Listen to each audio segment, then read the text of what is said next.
Hello, good evening, and a very warm welcome to Rangers Radio.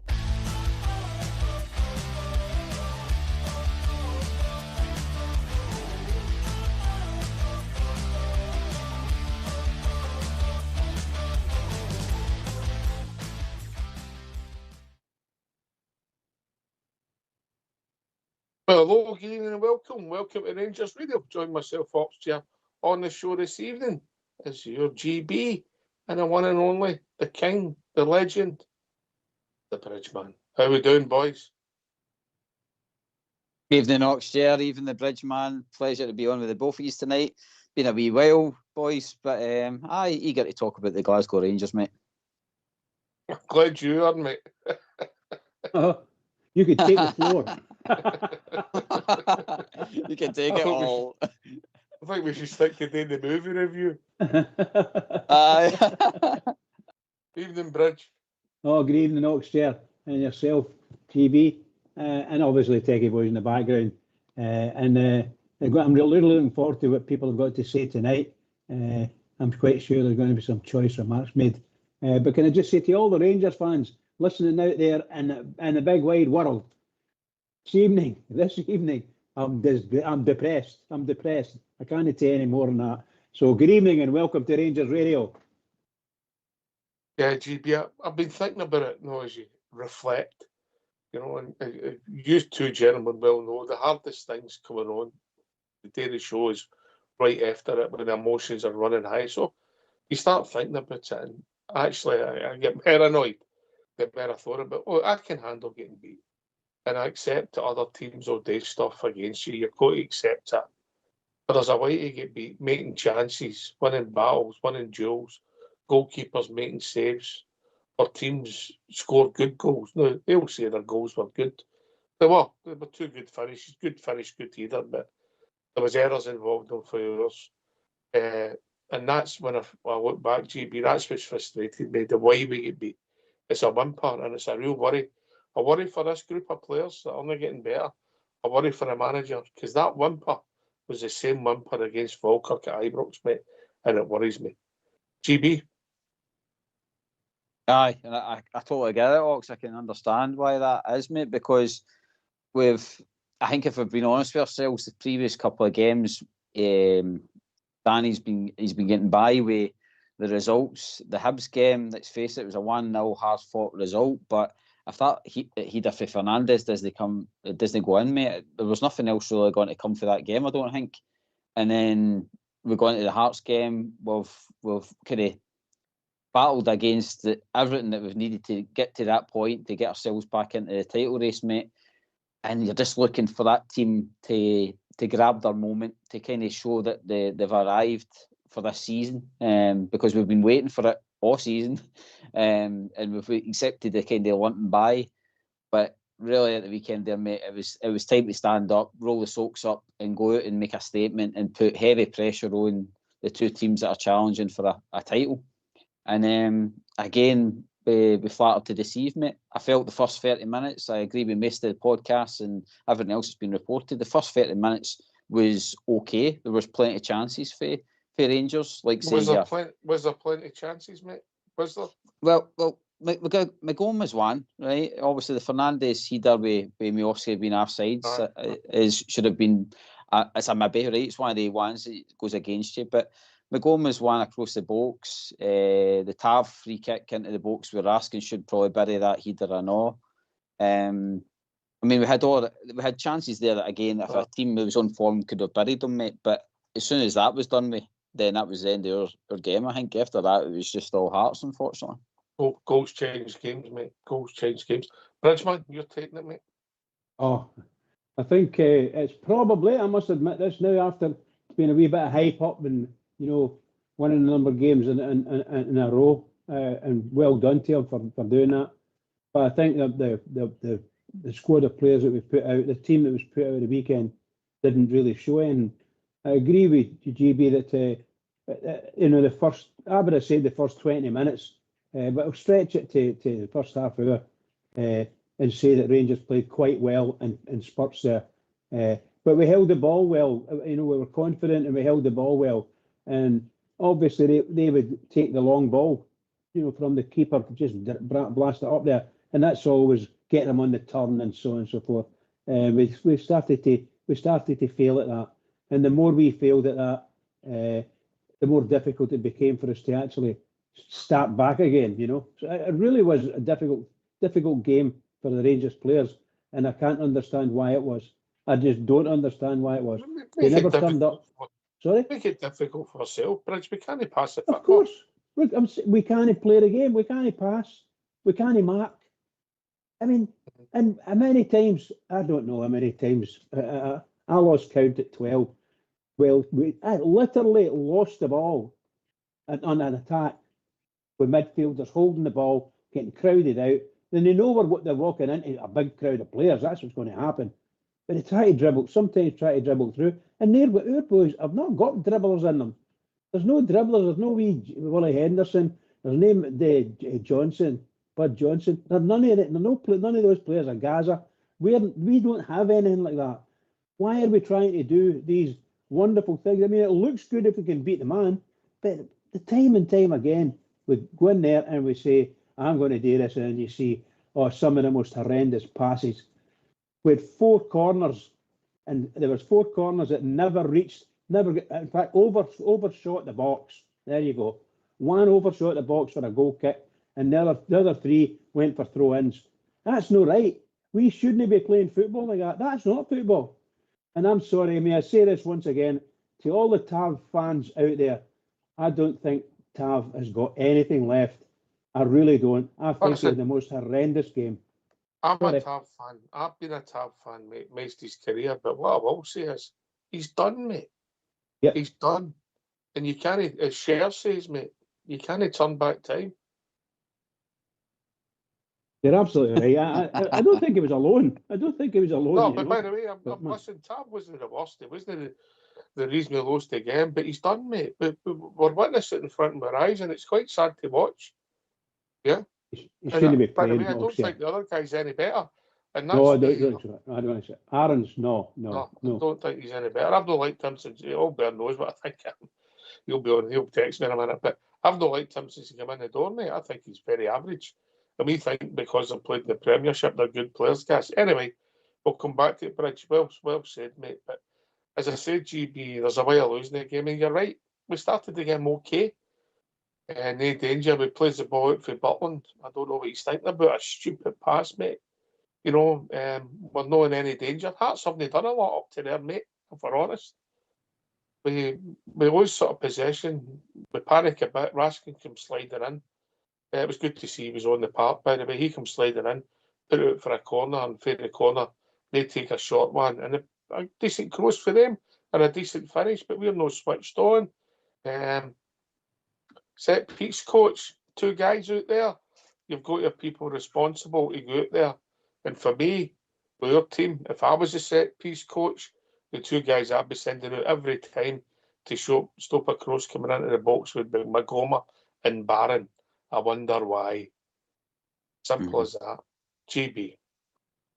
Aye, the physicality side, I think, Aye. Even the managers highlighted that, Ox. And do you know something about their first goal as well? See how that boy Braga done a wee kind of cutback for the boy just to put it in the box. Again, they switched on enough to know that ball's got to get cut back for the cross in.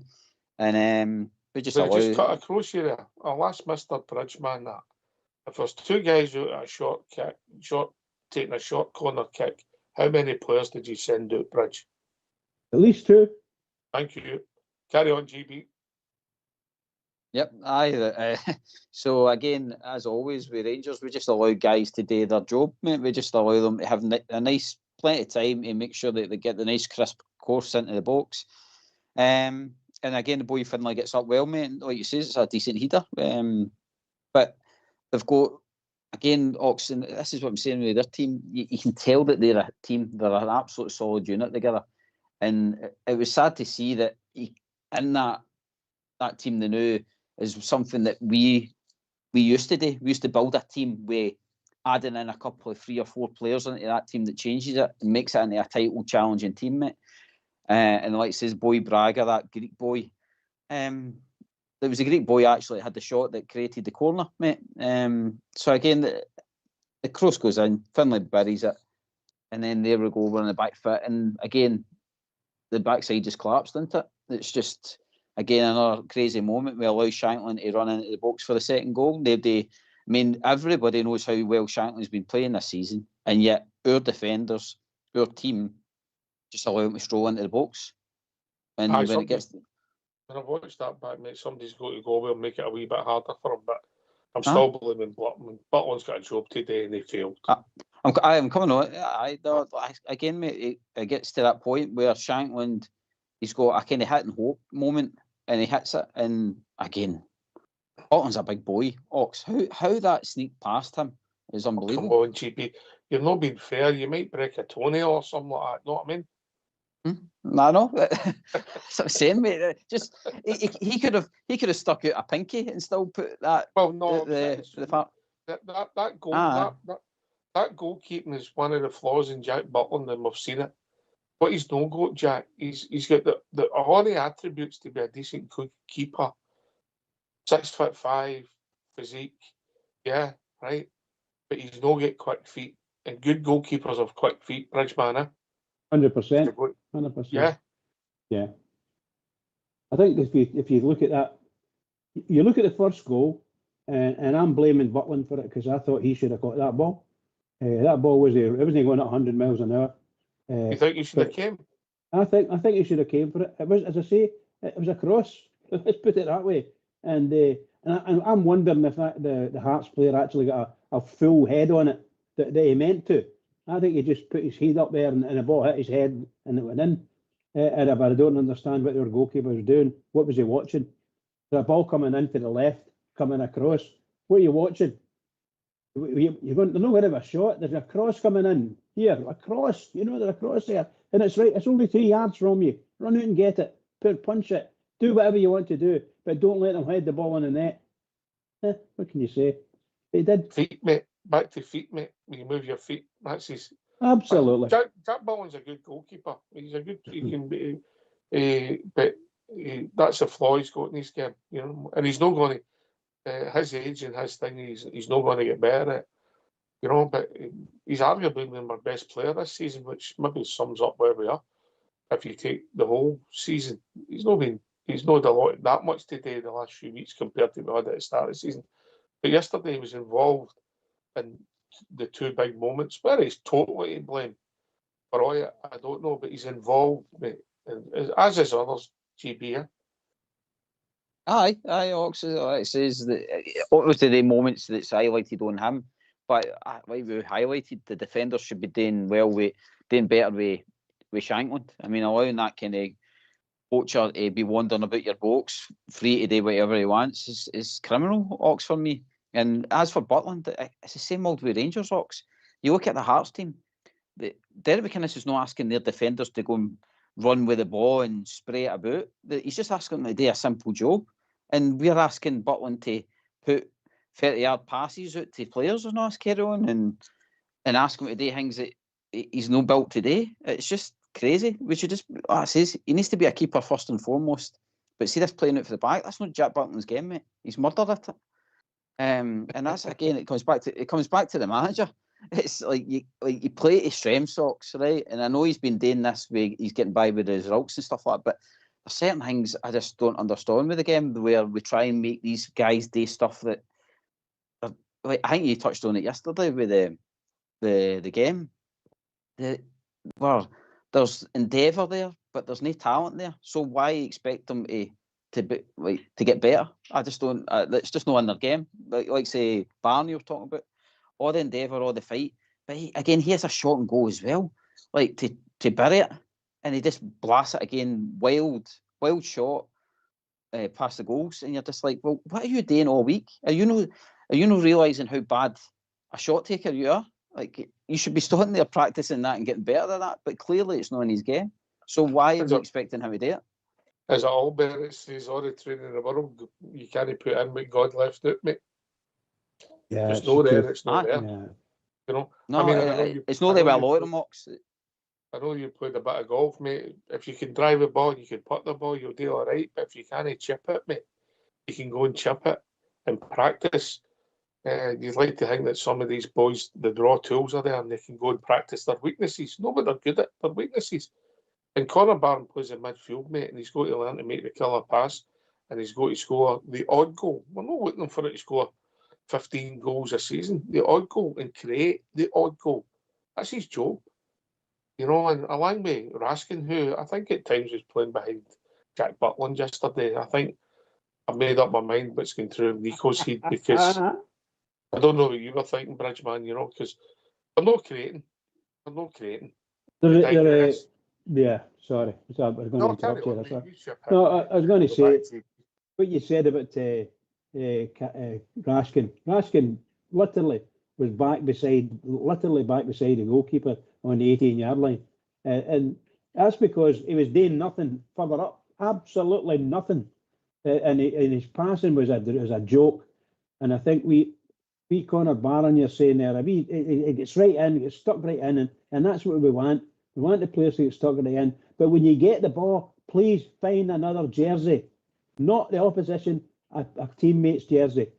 Because every time he wins a tackle and he gets up and he runs with the ball, you can bet your boots within 2 touches of the ball, he's in trouble. Because his touches aren't right for striding up and with a ball at your feet. He's no control at all. He runs at 100 miles an hour. He's wee steps, but he loses the ball. Somewhere up between his brain and his feet, he actually loses the ball, and you see a lunge. And the other one that's done that for the last 3 or 4 weeks, and I always thought this guy was quite good, is that Diamondi.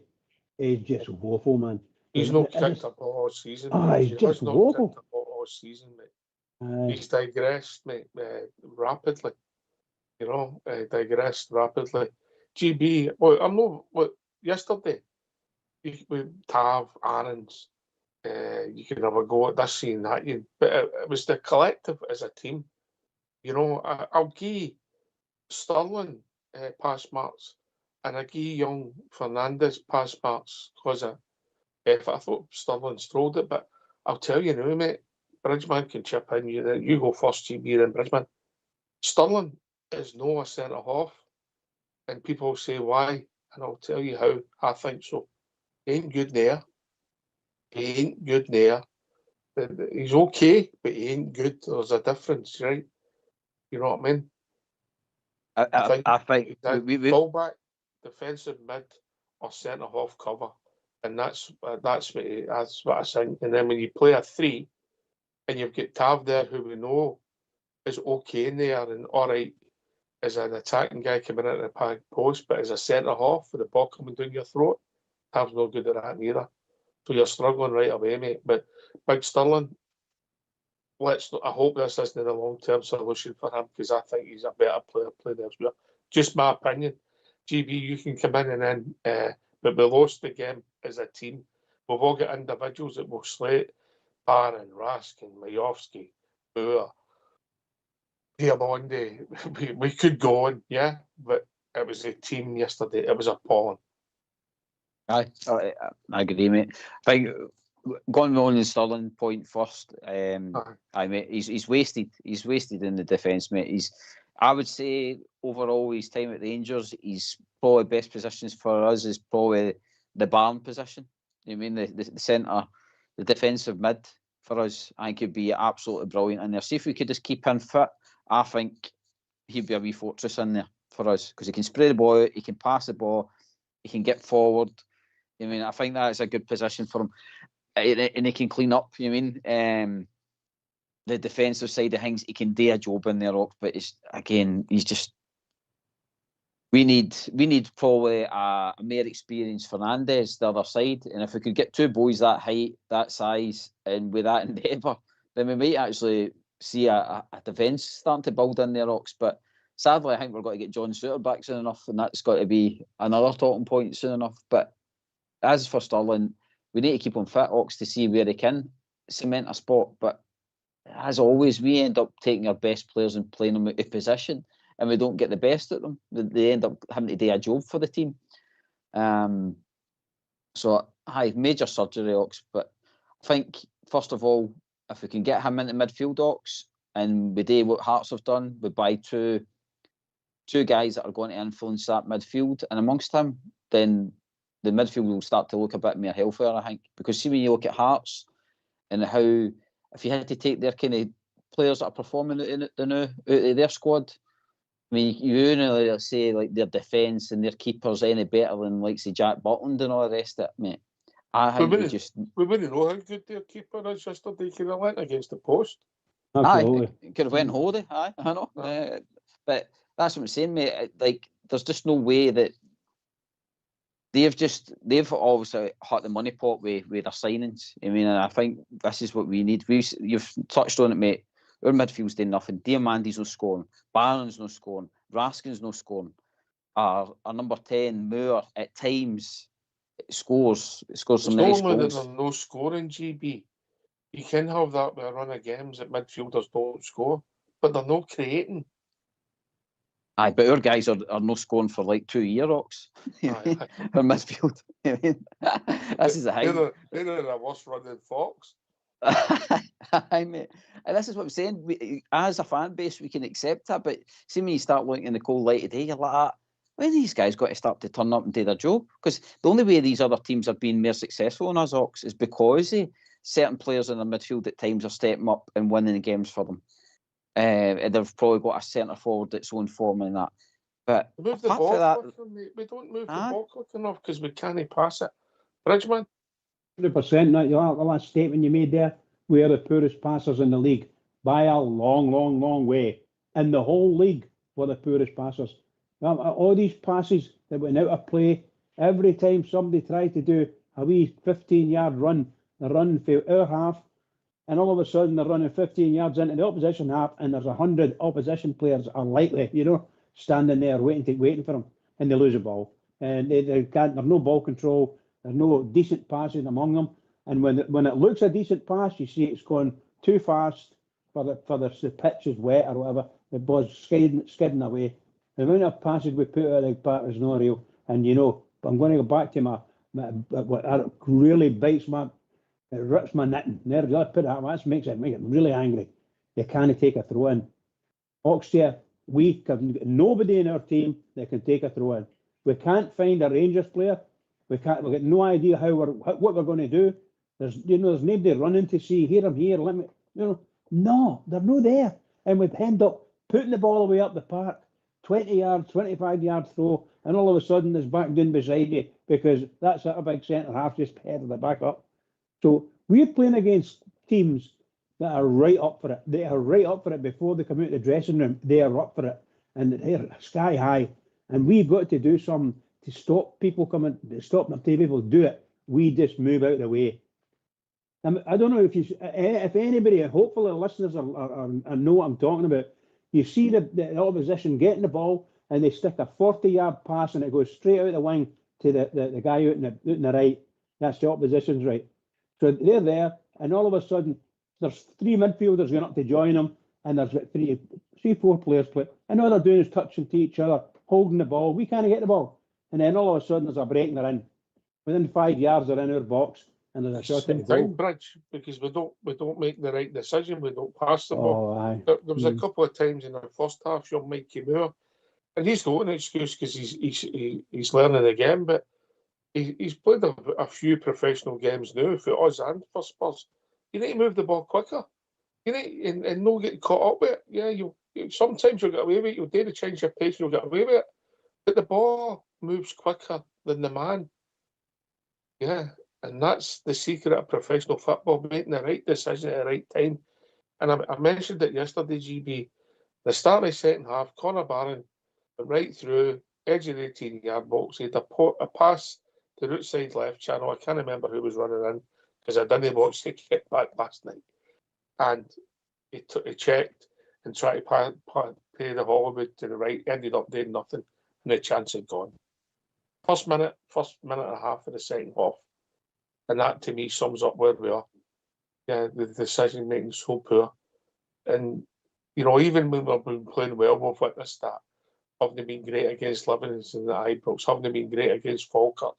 As you said, against Hibs, good result. Kept a clean sheet. Hibs didn't have a lot of chances. But I think we had about 3 chances the whole night, mate. wasn't a great watch. And we played well against Dundee United and drew the game because we make this defensive errors. So we lost 2 goals there and should have won the game, but we didn't. And that night, that endeavour and that football and that movement, that's what we're looking for. But well, since then, in between that, Falkirk, Hearts ain't good enough. So this group of players, keeping the manager sort of out of the snow, because I don't want to go down that road. But however, once he starts getting his own players in, people look at him, because we need players, because these players, time and time again, haven't performed, mate. Ox, do you know the worrying thing is, and I know it's off paper talk and all the rest of it, but the ones that we have been linked with, Ox, it's all, again, 21, 20-year-olds in us carry on.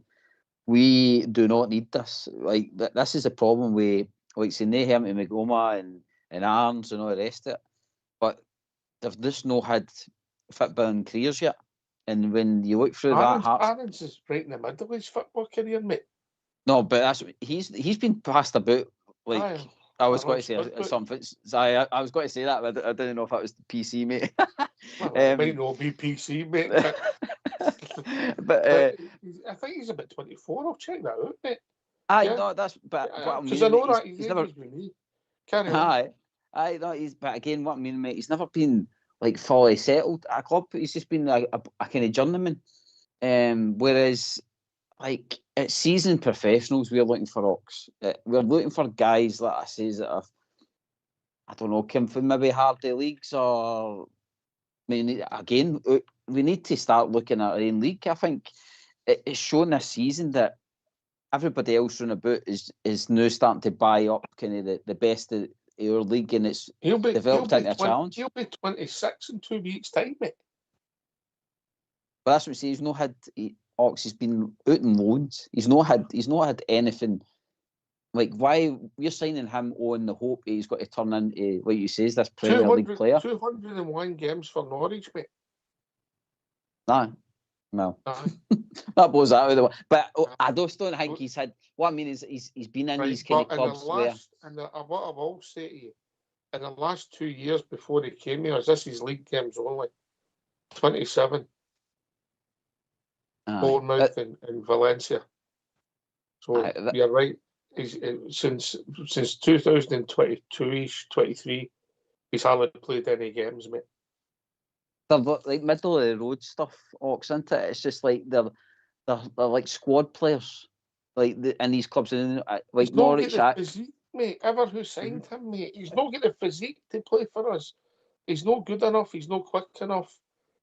And by the way, if you go back, and Bridgeman can come in. If you go back 5 years ago, 6 years ago, 7 years ago, he's not in the same class as James Tavernier, who's always did defensive frailties. But Tav's a better player than him. He's just average, mate. And because I don't think it's the market we're shopping at, any market.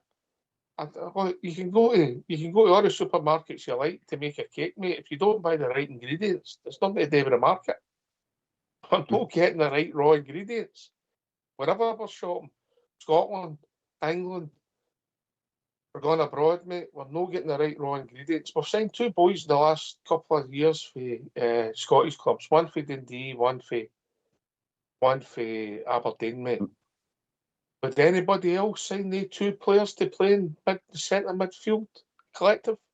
With their stature in the game, the ability they've got. Throw in the last one I can remember signing one of my all-time favourites, Bridge, Scott Wright. Right. Squad players, Ox. That's the thing. Squad players. I don't even know if they are. I can understand how we've signed them. I get the understanding. Scott Wright, young boy, Gerrard seen him, fancied him, bit of pace, have a go, see where it takes you. You take a punt, doesn't work out. Conor Barron the same. We need Scottish players. We get that. Young Lyle Cameron, good footballer, but there's something to play in our league, the way we have to play against, with no space, is it going to work? And then when we go up a level, is Conor going to be able to do that? He's seen how he's been brushed aside in Europe, mate. Brushed aside. You know, it's recruitment. It's not the market, mate. It's the raw ingredients. Because you might go to Tesco's, I might go to Sainsbury's, Bridgeman goes to Morrison's, Waitrose. right? And and we're going. And He's because of going to that, Harrods, him. I'm not sure, no, or Fortnum and Masons. But, You're shockers. you know, and It's shocking. that's just my take on it, GB. It's no the market. It's what we're buying. It's the raw ingredients, mate, and we're getting it so wrong so often. Well, look, we had the guy from Everton, Thelwell, and he allegedly he's the one that signed or got Rangers to sign most of those players. And I think what you're seeing is players somewhere around about the quality of Liverpool reserve team, sorry, Everton reserve team. That's what I think you're seeing. You're seeing players that shouldn't be at Rangers.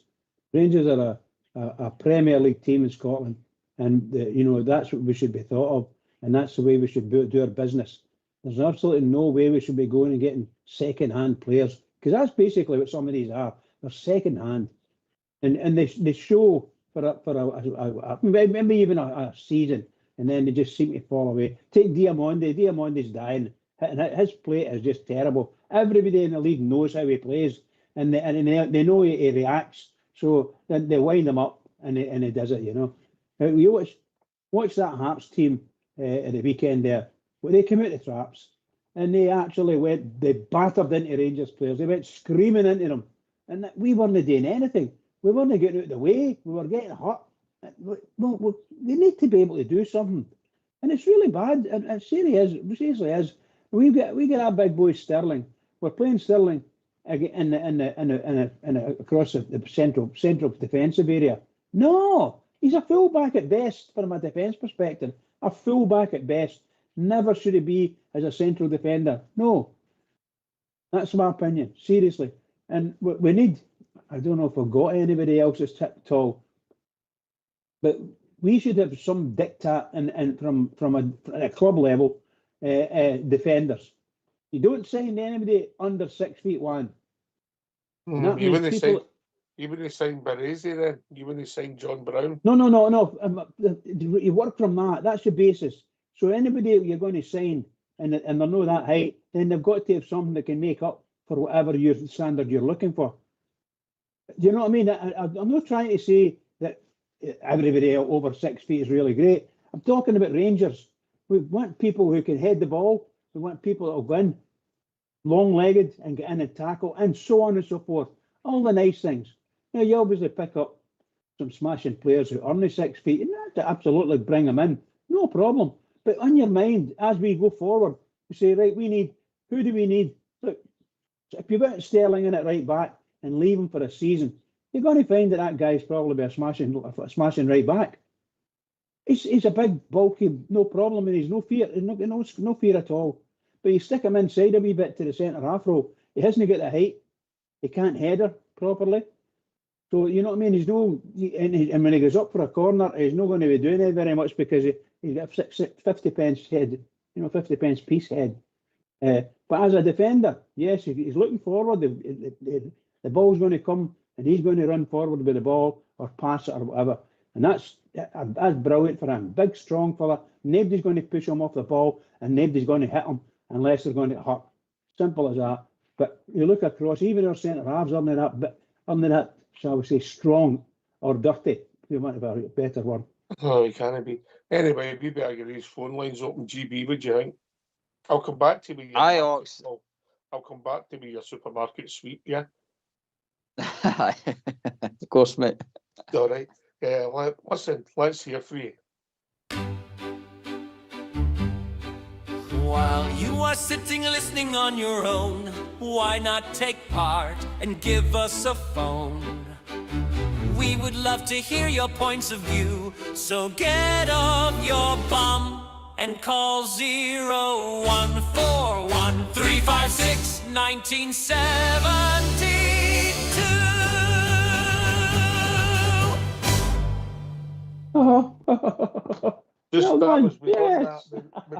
We recorded that last Sunday. That's all we're on the lead and we're on the background singing. It worked out well, Bridgeman, didn't it? Yes. brilliant. Aye, Albert, I was surprised. I was surprised he had so many notes, GB. I think that helped him when he seen Butland doing his goal saving celebrations there at the weekend. There probably with the high notes shouting at the telly. It's good, Ox. I like it. I thought they was actually got to say fart or something like that in that first bit there. No, GP. No. No, mate, I like it. I like it. It's new. Can I just give a shout out to one of the boys on YouTube that's listening? Happy Teddy Bear 581. A year ago today, he lost his old man. He'd also been a big Rangers supporter, so we know that this time of year, particularly difficult when people lose people. It's always the memories because of about Christmas. We get it, we understand it, and a big shout out to you and all your family and all to everybody. It's like similar thoughts. We recognise it. It's a difficult time of year because of that. Puts everything into perspective. Right, listen. Look, GB, I get it. Blue Star, it was on yesterday and disappeared. I'd love to debate with him if he's about, but because I understand it.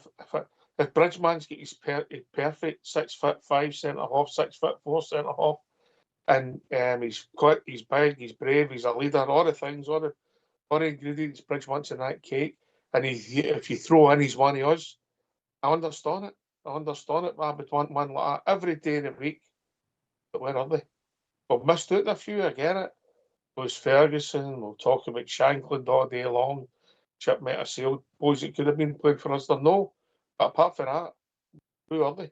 And where are they? You know, and getting them. Because I can't think any. Because I think I read somewhere that was Bologna were playing somebody in the Serie A end of last season. And St Mirren were playing Ross County, and there was more Scotsmen playing in Italy than there was on the park in Dingwall. So there you go. So I'm all for it. Personally, I think it's great, and I think it'd be great to have a Rangers supporters on my team. I think it always helps, but it's getting them, mate. It's getting them. And then you have to develop them. We're not developing boys rapidly, are we? We're not developing rapidly. The whole country, not just us, the whole country. GB, so you're back to this market again. Where do you go? Where do you go? Help me. It's a $1 million question, isn't it? And the thing is, even if we did bring in Shankland and all that, like we're needing. We play it right back, mate. Aye, that's what I mean, Ox. We're needing more than just the Shankland. Like what we're needing today is, and I hate to say it, mate, we need to do what Heart's done. You're just hoping that you hit the jackpot with a couple of signings and it gets the team moving, Ox. Because they've probably had a base there. We signed 13 players in the summer, mate. 13 players. We've not hit the low pot with any of them. No, mate. I mean, the Fernandez is showing signs, but again, no consistent and stuff like that. Whereas when you look at the base of Hearts team and how they're doing so well this season, it was the same way Aberdeen to a certain point as well last season. They had a core there that was solid, Ox, and then they had, let's say, the front ones doing their jobs, creating, like you say, creating chances, scoring goals, scoring set plays, being organised. I mean, you look at Hearts when they were defending set plays and they were attacking in set plays, Ox. Totally organised. Everybody knows what they're doing. Even that wee cutback for our first goal, that boy Finlay knew that was going to end up happening. So this is what I'm saying. We're just always disorganised. And like, I just wish like whoever decided to bring in all these loans into Rangers, what were they thinking? Because all that was going to get ripped up within a season. Mental. They've all gone, mate. They've all gone. The people that decided to do that, mate. Well, there may be no all God, but they'll all be God. Big learnings that take for Ox, though. The chairman needs to be right on the ball with this time round, because I really do hope certain rumours are true about the new kind of not director of football, but I think it's something to do with director of recruitment or something like that. And somebody that knows the club and understands what kind of signs that we should be looking for, Ox. Hopefully. Yeah, we'll see where that takes us. But then I don't think any of them, even Fernandez and Sterling, who gave past marks to, no high pass marks. I don't think the whole team substitutes everybody. So we lost the second goal by Butland. We had tons and tons of possession in the second half, Bridgman. Tons. I think it came up on the telly that it was 80%, 20%. We hardly made a chance. Yeah, if he gets a goal, the last kick of the ball, he's just hope for about 3 seconds, if you know what I mean. Big Chermiti done all right. If he'd have done that at the start of the second half, the game could have been different. You know, and I didn't know really he was on the part, apart from that he scored that goal and he'd one run when he bounced through. But to be fair to him, if you don't get a ball in the box and people don't make chances, what are you meant to do playing up front? That's a good shout. Oh, that's a good shout, you know. I mean, I'm not saying the boys are he's showing anything, but what I'm saying is, you know, you need service as a centre forward. I've been saying it for God knows how many months now. We're not creating any chances at all for the guys. Okay, we score a couple of goals here and there, but in reality, we're Rangers. We should be scoring 50, 60, 70, 80 goals a season, you know, between all the players, you know. And we're not doing it. We're not doing it. I don't even know what our goal tally is this season, but it's not very good anyway. And here we are, we're nearly halfway through the season, and we're still struggling. You know what I mean? It's really strange, really, really strange. But the big boy Chermiti, I thought he took that goal brilliantly well. He watched the ball. I don't know whether I can't remember if the ball was a big chip up for somebody or a goalkeeper or whatever. But he got it up there, whoever it is, and that's the time he's in there and he can cause trouble. And that's what we're looking for. Get in there, cause the trouble, the ball will break to you, and away did it and put it in the net. Brilliant. So we not do that all the time now. There you are, manager, coach, whatever you want to call it. There's a method this guy can thrive on. He can get these big long balls and rummel up the centre forwards, the centre halves rather, and put the ball in the net. So are we going to test that? Are we going to train like that? I don't know. I don't even know we do any training, to be honest. Well, we've not done a lot, mate, since the start of the season, if you're honest, mate, the way the pictures for. Anyway, we've been joined by Billy. Evening, Billy. Good evening, troops. How are you doing? Hi, Billy. I'm all right, Billy. I'm all right. Yes. Aye, good stuff, mate. Listen, Ox, Bridgeman, you actually stole a bit of my thunder there. Oh, sorry, pal. No, you're all right. You're all right, mate. You're bang on the money. Listen, I said in the show last week, my main concern was where the chances and that were coming from. Because I couldn't see it. I was looking for the creativity in the park, in the middle of the park, and wide areas, etc. Ron Houghton called. Bottom line here, listen, see if you didn't create chances, you'll not score goals. That's as simple as that. I thought the team looked good when I first seen the team. I says that should be enough to beat Hearts. And then obviously we get done. In my opinion, we go to sleep a wee bit for that corner. It was a well worked corner. They done us on it basically. They done us that wee turn, the wee back heel and all that. We weren't ready for it. But what I will say, I'm not clutching at straws here, by the way, right? First and foremost, so I want to make sure that make that point totally clear. But I've looked at that goal 2 or 3 times, right? For different angles, stopped it. And just in my opinion, guys, I think the Hearts player at the back post is in an offside position, no fewer than 3 times. Firstly, when the ball gets played into the box, then it's in the air, and then when the guy makes contact with the ball, right? He's in if you watch it, the back stick, the Hearts player's definitely in an offside position. When you look at it, if you sort of draw the lines, etc. Anyway, that said, then we got a goal chapped off for the very same thing. So you look at the refereeing consistency there with VAR, lo and behold, But my God, I spoke to Southside today. What was Jack Butland doing for that goal? I just, that's the difference, That's how Jack Butland's not made it. At the very top. Christmas without you. Brilliant. I think Fox, don't take this the wrong way. I think Fox has been a bit premature. Carry on, Billy. As I said, I thought Butland, dearie, that's the difference between Butland being a good goalkeeper and a top goalkeeper. There's no way he should be getting bait at that near post. No way. I said to myself just before the first goal went in, I says, if we can get to half time here, nothing, we're silenced. Tynecastle. You know, we had basically limited them to chances, and then they get the 2 goals, and we're going down, instead of going in nothing each, we're going in 2-0 down. The second half, listen, all right, we had plenty of the football, but Hearts were agreed there's plenty of football. They're sitting 2-0 up, Hawks, you know what I mean? But the difference, listen, I see the difference, I thought, as well, Hawks, Bridge and that. I thought, Derek McInnes knows how to play Rangers, right? He's proven that he knows how to play Rangers. If you look at his teams at Killie, Aberdeen and now Hearts, right? He just knows how to play Rangers, eh? He's got pace, and he's got pace, and he's got width in his teams, and it kills Rangers. Now, I'm not going to slate Tavernier as well, right? Because obviously Tav's been a good servant to Glasgow Rangers and that, but I also pointed it out last week in the show, would you play Tav or would you wouldn't? And I pointed out where we would get caught and we get fun out, and I was right. Now, if I can see it as a punter standing in the stand or watching it on the TV, you know, how can these players or these coaching managers, etc., not see it? You know what I mean? So every time we play the laddie in there, it's as if we're losing our strength to cover a weakness. That's what we're doing. But early piece, I thought Hearts were the better team. You know, that's the bottom line, and they deserve the 3 points. That's just my take on the game, troops. Whenever you're spot on, but it's not creating enough, Billy. The second half, with all that ball, time after time, up to 30 yards. 30 yards, broke down, try to get through the middle, no width. Yeah, no width. And we're trying to get through the middle.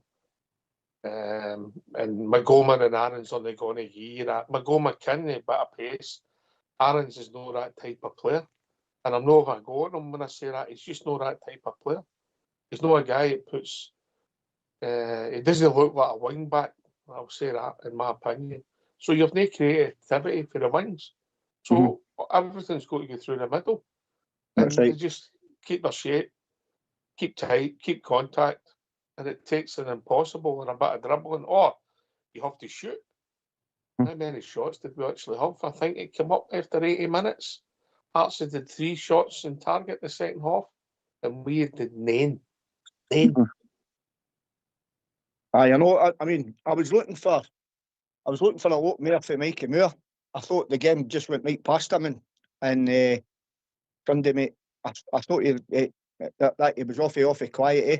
I don't know if that was down to not getting the ball or just getting marked out the game type thing.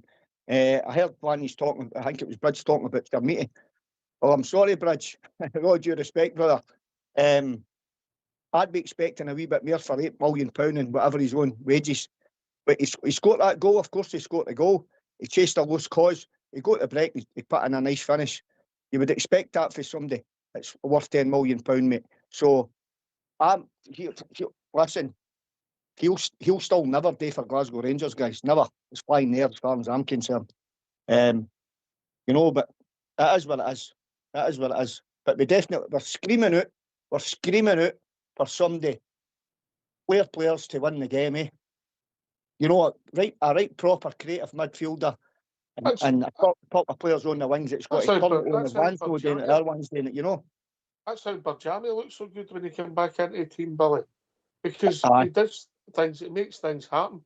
We've watched Barjami when there's been times where I think I nicknamed him the Ghost last season because you didn't know he was on the park.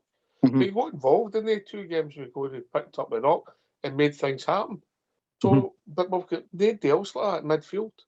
You know, Diamandi, I think a one pass when he cut it back to, I think it was Danilo who put it across in corner, Lyle Cameron and put it in away in Pilsner. I think that's his only involvement in a goal this season. Raskin's obviously been involved in a few, scored a couple himself.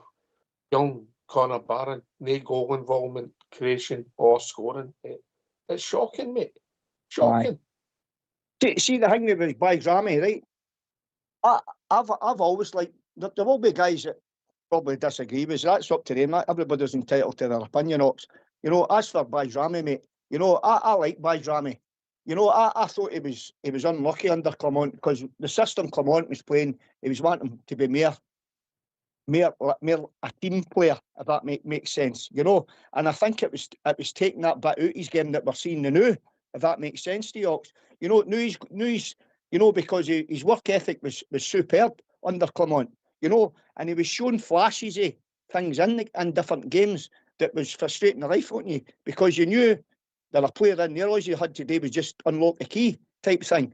And then we got another manager in here, and you see what Buzz Ramey's brought to the party the last couple of games. So there's definitely a player there.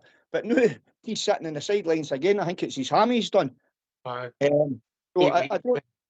8 weeks, you know. Wow. So he's been unlucky there. He's came into the Rangers side. Rangers are fun, as I said, fun a key to unlock the door, to unlock the formula. He's had a couple of good games for us, and you think he's going to really kick on. And then all of a sudden the guy's injured and he's out for 8 weeks, you know. Aye. I think we've been joined by Blue Star. Evening, Blue Star. Evening, Oxdear. Evening, Hey, Bridge. Blue Star, how you doing? No bad, Bridge. Nearly my birthday, Christmas Day, so I'm trying to get myself up. Tell yourself. Don't worry. GB and You'll find hello to three Billy wise T. men. What's that? Oh, You'll find three wise men on here. certainly not our club anyway, that's for sure. Guys, I was watching a podcast today, and you've probably seen it. I was watching Super interviewing Gerrard, and he got onto the bit about Glasgow Rangers, and he mentioned, he says, look, I was promised £6 million. He says, I never got it after King was thing with Dougie Park. That was why he left. All the semantics about flipping, whenever Mr. Kavanagh went to speak to him, and for 2.5 days, incidentally, he wanted him. And the reason he never came, we all know. None of it to do with tax. That's a total myth. It was down to the fact Thelwell and Stewart, he wasn't taking players after him. But he turned around and he said an absolute brilliant point, and my ears just pricked up. He says, when I was there, he says, I never had the greatest player. He says, we never had the resources, certainly never had the money. He says, so it took me a couple of years to get my way, he says, to find out what we were up against, considering the other teams we were playing against. He says, the one thing in Scotland, he says, in that league, he says, you must have players that are robust. He says, so therefore, he says, to go after 55, he says, I knew I wanted Lundstrom. He says, he was going to cost us $3.5 million, he says, which was taking half my budget. He says, and the two that I'd pinpointed for the middle of the park, he says, we needed a strong engine room. He says, I know athlete at the back of my horn. He says, that's where I played. He says, I wanted Lundstrom. He says, he was robust. He says, but he was never the quickest. He says, but he was a good passer of the ball. He says, and I wanted Joey Veerman next to him. He says, because he's a guy that was lean and could burst forward and create. And I went, wow. Guy talking common sense. And you're looking at it, what we've had since then. And the other one was the myth about Shankland Ox. I can tell you for fact, absolute fact, Mr. Clement, when he put his arms round after we'd played Hearts, put his arms round Shankland and whispered in his ear, you're coming to my club, son. Absolute fact. Now, we all thought Clement was in along with Cotton, picking players. Well, there you go. He obviously wasn't. So even he was a bit of a yes man, which brings me on to my point, and Billy's bang on the money there. Oh, it's me and you have been speaking for the last 3, 4, 5 years. Up to 3 years ago, what did the two of us keep saying every time we were on? We needed width. We were crying out for wingers. We thought we were going to get it with Clement, because with the first day in the job, he turned around and says, I want to play with 2 wingers. We never ever got them. This season and last season, we end up bringing in what we honestly thought was 2 decent wingers. Cannon fodder, blowing them, and they fought to the deck. So we've no wingers, we've no width, as Billy just says.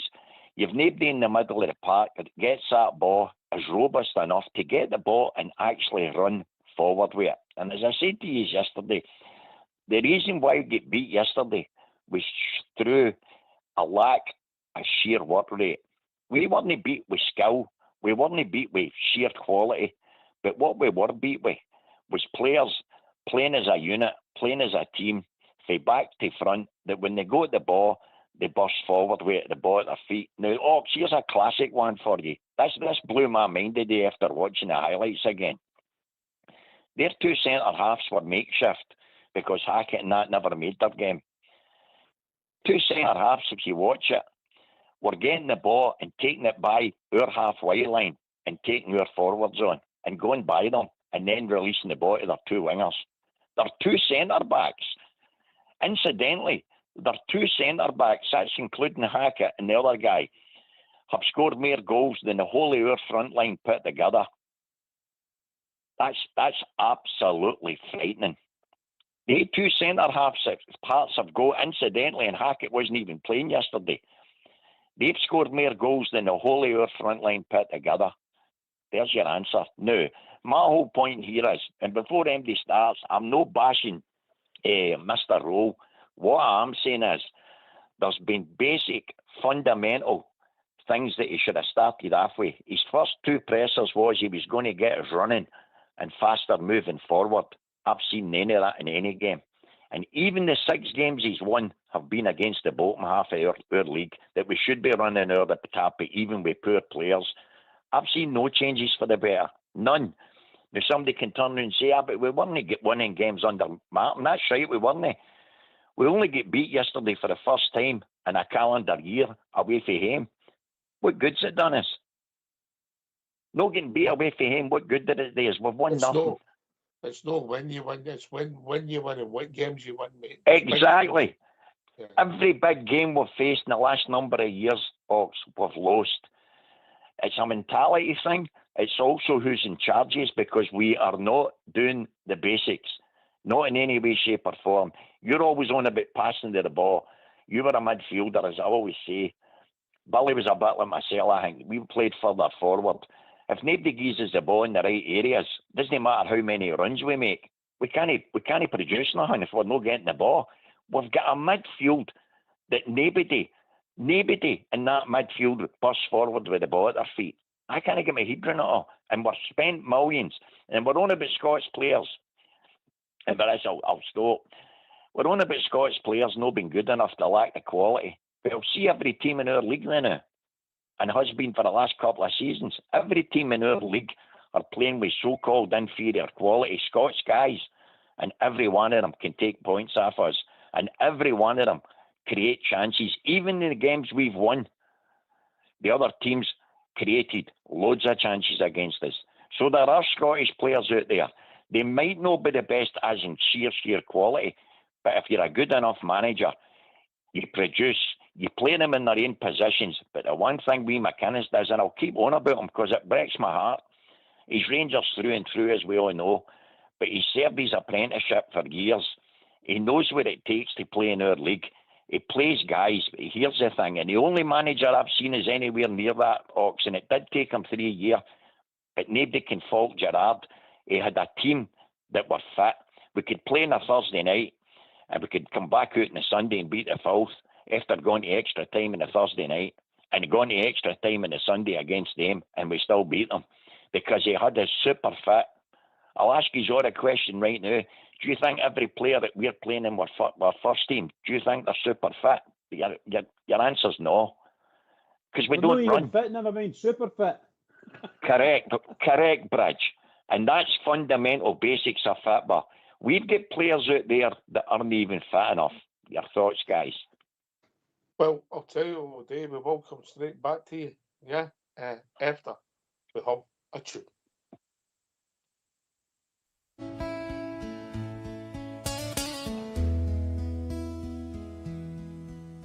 Tonight I dream about my maiden city. I'll go back to the days I spent there as a boy. I'll dream about the friends I left behind me in my city, Londonderry on the Foy, where my mother writes to me twice weekly, and she tells all the things that are going on.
city, Londonderry on the fold.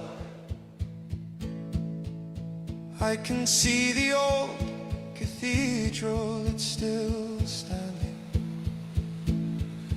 and not far away the old memorial hall, and I see the crimson banner still proudly flying o'er my city, Londonderry on the fold. O'er my city, Londonderry on the fold.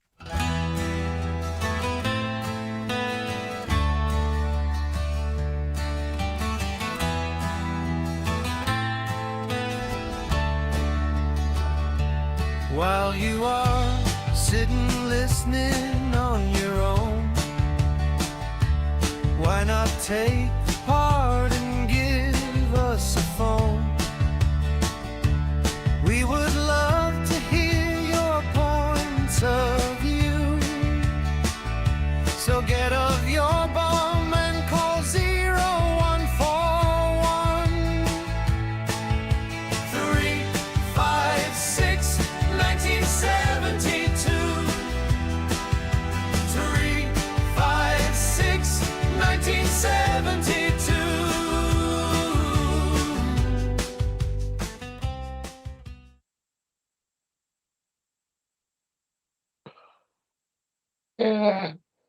We'll start off GB, then Bridgeman, and then Billy can chip in, yeah?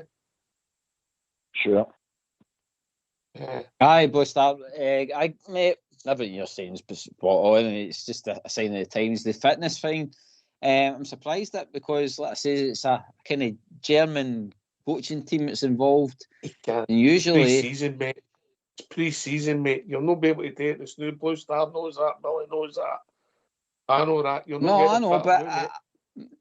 mate, but I don't think that takes a bit away a bit of their responsibility as coaches, mate, during the week. I mean, it's not as if they're hard pushed. I would be, like I say, certainly. And back in the Ali's day and all the rest of it, and Gascoigne and all the rest of it, they were still, like I say, getting. Walter Smith had them running round pitches. You know what I mean? So Did he, mate? I think there's certain Did he? things I watched their training for weeks, mate. They used to train at the West of Scotland cricket ground, mate. No. Yes. Well, No. Training mid-season, mate. They played yesterday. They'll be off today. Right? Aye, I get that. But I think, like you say, you've got a responsibility to improve your squad. They might even be off.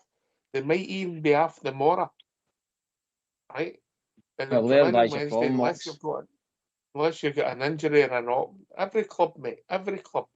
And then they'll do some light running, stretching. They'll not be doing any fitness work, mate. Unless It's you're like you coming says, back then, to Ox. injury. All we're doing then is creating millionaires, as well as just saying, look, this is a millionaires club. Join us. The fitness in football is all done in your pre-season when you get yourself sorted. That's when you get yourself sorted to set you up for the regular season. That's got to be right, mate. It's so important. But even at that, Ox, like I says, that there's things a coach should be implementing, like I says, to help them improve. Whether that's, like I says, doing drills, like we were talking about with Connor Barron. I mean, week after week, we see it as fans that boy can't finish a shot.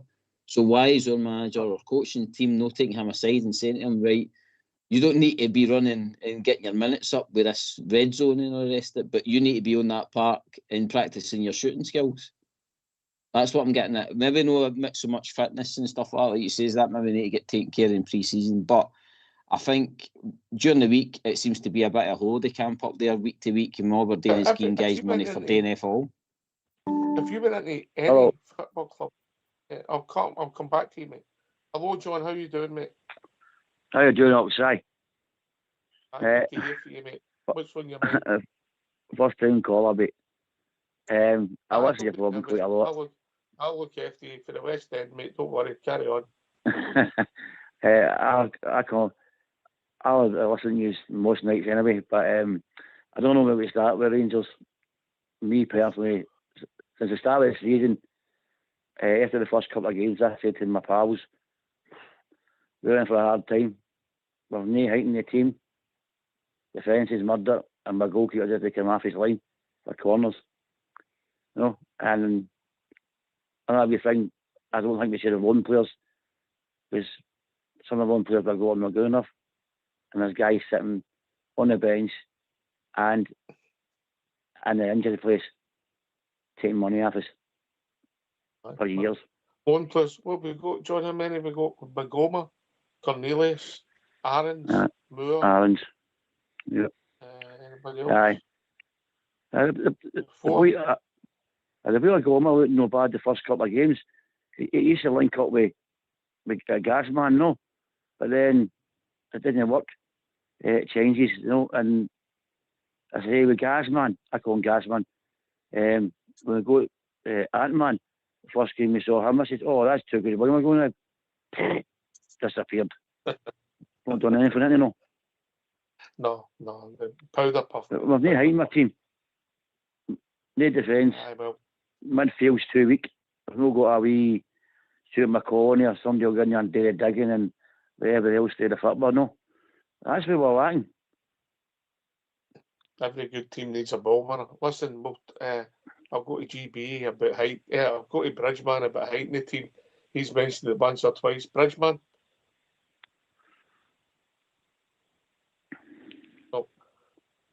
Billy can come in. Billy, in you come, mate. Here, Brooks. I was just listening to what Blue Star and yourselves were saying there. And, you know, take John's point, mate. Take John's point. Sorry, mate. No, listen, John's entirely correct regarding the big guys. You know, apart from the big boy at centre half, I don't know what the average height of your players is. You know, defensively and in the midfield. You know, seeing you look at teams when we're lining up against them for talking sake, especially in Europe. You know, we just looked like a team of wee laddies. Super Ali nailed it. You know, that's what we look like, just a team of wee laddies. You know, and listen, it's all right saying, hey, big strong men, right, big athletes and all that, but they've got to be able to play football as well. You know, there is talented players out there that are wee guys. You know, you only have to look at Lionel Messi for a prime example. You know, Gianfranco Zola. You know, I mean they were height a bit, but they were proper football players. Baresi centre half, mate. Baresi. Listen, I never seen him breaking sweat once. I can talking about Baresi. He was one of the best players I've ever seen. I remember the story about when him and McCoy were talking. Ali swapped his jersey at full time. He beat him Baresi's jersey. He says, Super Ali says, he says, mine was riddled with sweat. He says, his still smelt of the cologne aftershave he had done. That's how good he was, you know. But that's the way it is, mate, you know. The blend. John, I don't disagree with you, mate. We signed loan players, and apart from Cornelius, did you get? I forgot about him. What we signed, apart from Cornelius, was boys, and every Rangers supporter recognised that we needed men. And I'm not saying having a go at them. They weren't ready for the Rangers first team. They were spent a lot of money on their wages for loans. Aarons, well, he's going to be 26, so he's not a boy. But Mahoma's a boy. De Giga's a boy for centre half. Mikey Moore's a boy. Yeah, you know, and they weren't ready to play in the Rangers first team. And I think you're spot on, John. See, like the boy Fernandez, he scored 2 goals more than Suter scored in the last 3 years. You know what I mean? Suter never scored a goal for a corner. You know what I mean? I mean, it's true. You know. Do you think he's got a chance? Do you think Fernandez has got a chance? He's playing right. He's right-sided. You know, he's right-sided. No, he's right-sided football. He's playing the right hand side. We're playing him alive. Look at the last couple of games, last couple of weeks ago. We were waiting for one of the two to make a mistake, and it wasn't one game. It was in the next. The two guys just can't play with each other, or they're not good enough. You know. And Stilling's back. We're going to play him position. Play him at right back. Tavernier's finished. He's finished. Get Stilling at right back, and I hope we get somebody back at centre half and I agree with you. Kanolis is probably one of the better ones. He's been all right, but when he's injured again, he's out for about 5 or 6 weeks. I don't know when he's coming back. GB, and you come, mate.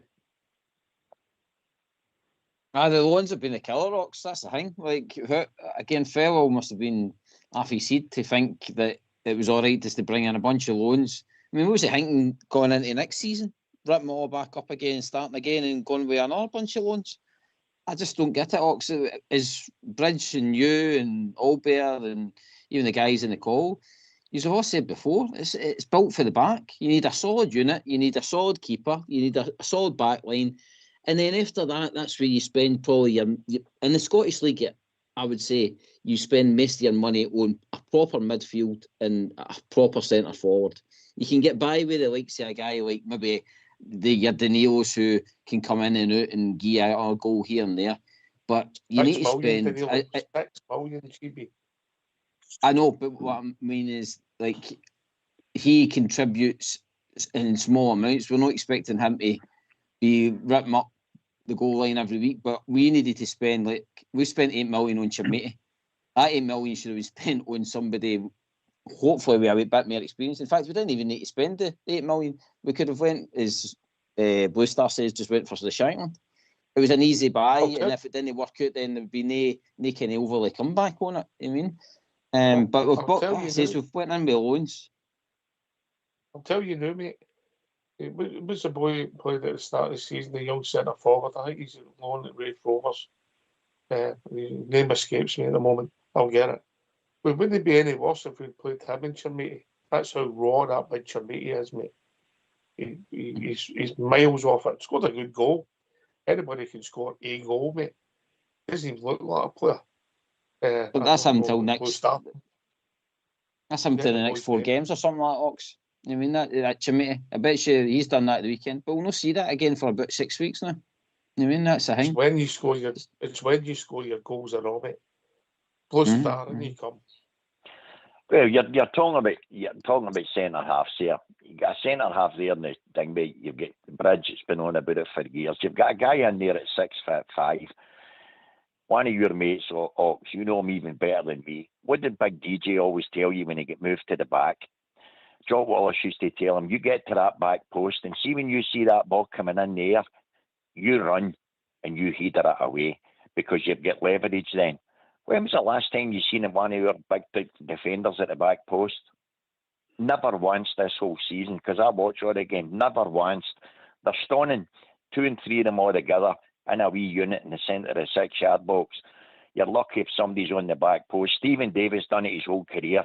Took on a post, so that if a ball gets knocked down, he's there to kick it away. We've never got him doing the post, but especially with so-called tall centre halves. You get one at the back post, so that when that ball's in the air, you're running to meet it. We don't have one centre half that goes and meets a ball. We've said it for years. They don't do the basics. We brought in, goodness, we went and spent more money on bringing in a set-piece coach. Where's the difference? We're still seeing the same units in the blinking penalty area and we're still losing the same goals. Well, We've maybe scored a couple in the offensive areas, but it's basics, Rocks. We all know it. The basics of the whole game, we're sadly lacking in all areas. If you don't get a run in your marking space, mate, somebody 6 inches smaller than you can beat you in the air, mate. You know that. Correct. And sometimes we've had. So look at Raskin. How many times have we? It's you especially. You're the one that's pinpointed it. The numerous games we've had Raskin marking a guy at 6'4". It's ludicrous. You know, it's basics. The basics of football we're sadly lacking in. But the overall thing for me, even for back to front, Ox, the lack of movement and running is frightening. We've got no better at all over the last 3 years. We've got no movement in our team. And all of a sudden, we might come out, scored a goal or something, and we're all relying on a wee 18-year-old boy, and he's supposed to make things happen. It's absolutely bonkers. Our midfielders should be moving all as a unit whenever somebody gets ball. and your wingers or whoever else is playing up front, they've got to be running from side to side through the middle, making space for themselves. We've got no movement at all. No movement at all. And it gets to the stage, a back kick will get the ball and they try and launch a ball up the park. It's so sad. Very sad, Blue Star. Well said. Can I continue there, Oscar? No, I'll come back to you in a minute, Bridge. Okay, buddy. John's here, mate. I'll come right back to you. John, your point about the height and the loans, I don't think anybody, and you nailed it at the start of the season when you were watching it in the first few games. You weren't alone, how poor we started. And look, we're all right losing games of football. Well, even our good teams lost games of football. But there's a way of losing, and we don't make enough chances, mate. Aye. We can go to the first game of the season when we played Club Brugge. Right, the first half, you thought there was 10 guys out there who never played with each other. You score them up a street. It was Kelly. There was everything was happening, and Martin had to change it right away. Right, but it's centre halves, right? And they big, strong centre halves. That's good, but as his boy said, you need to play how to play football, you know. And I think the guy's not a bad season this year, Butland, but I just don't think he comes off his line enough for me. He should be doing it more, you know. And we're talking about Midfield. Demandy's always in his backside. He's no good. Graham Souness say, what are you doing in your backside? You can't tackle from your backside. So we've made diggers in midfield. We need somebody to help Raskin and him. Right? Barron's, he'll always give you a game, but he's not the answer. And why do we always have to wait for a corner for Taft to go and take it from one side, the other side? What's wrong with these wingers not take corners? Or take a short corner? We're terrible for that. And you come, Bridge. Yeah, I was going to say some of the stuff that the Blue Stars read as well. You know, we are very poor in our quality of play as a team, and some of the points that was raised a wee bit earlier that we don't actually do the training as we used to. Well, I'm sorry to say that's not good enough as far as I'm concerned. I'm a Rangers shareholder, and I've been a long-term season ticket holder. And I want to see my team training. I want to see that they've been training and they know what they're doing. And anything we see failure, a wee bit of a failure, that guy can't take a throw in, right? He should be doing 2 hours a day training to take throw-ins. Simple as that.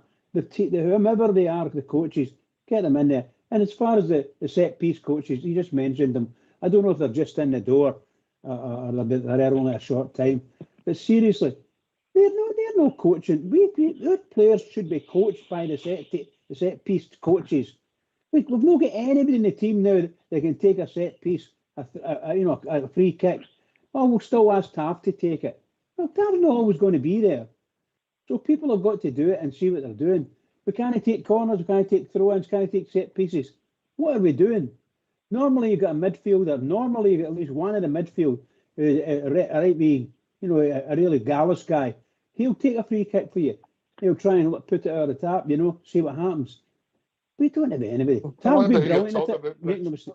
Sorry? I wonder who you're talking about. I was actually talking about you there, because that's your role. That's what you did. When you got the ball, and when there was a free kick, you ran up and took it off the person that was holding it, take it off and then start again, Yeah,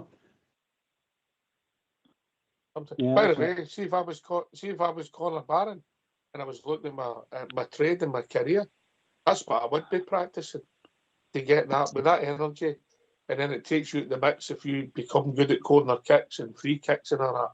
That's what I would be practicing. I'm not saying that you would be. I wouldn't be saying that you would. He's going to put them in like George Alberts. That's a different skill. But I'm talking about cross balls because what's Conor got? He's not going to throw you in the middle. So that's what I would be practicing with Ravis and him, because that'll get you the team and that'll get you moves if you're good at all that stuff. Blue Star. Absolutely, spot on. And you've just hit the nail on the head.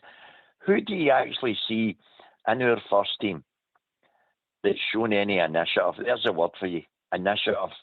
There's nobody else. And that's what I was saying there in my previous point. It's got to the stage fans are clamouring, oh, wee Moore can run forward with the ball. A wee 18-year-old boy that's never going to be our player, and we're relying on him to make things happen. We've got supposed to be season-proven internationals there, and none of them are making things happen. No creativity whatsoever. As I say, whether Big Sharmiti's utter mince or no, Miovski, whoever, Danilo, there's no getting away from it. Miovski's a penalty box player. Sometimes he drifts wide as any striker does. But he's never getting the ball when he wants it. Never getting it. Because the midfielders aren't getting him, aren't releasing the ball. I'll say it again. You watched Hearts yesterday. Every one of their players are playing on the front foot the whole game. We didn't have that. We're still umpteen times getting the ball in the middle of that park, and the first thing they think about, pass it back to our centre halves. Where is that coming from? And it's not just under cause of Russell Martin. We've been doing it for season after season. Our teams, as Brad says, he's seen more than me, we're always on the front foot. It's about scoring goals. A lack of effort coming from our whole setup. Doesn't matter who's on the pitch at the time. The amount of password backs. I said at the start of the season, for the first 6 games, Ox, the one player in our team had more touches of the ball than any other player, Jack Butland. Our ruddy goalkeeper had more touches than any other player on our park. That's frightening. And we've got that constantly. Constantly. A midfield is absolutely non-productive. And your back kicks are then under pressure because they just go overrun game after game, even against inferior players. But the inferior players are playing as a unit and they cannot run with a ball at their feet. We've got no players with running. And that's the basic error in our whole setup. And it doesn't matter who he plays, there's no running from back to front. GB, I'll just come back to your point about the training. Yeah.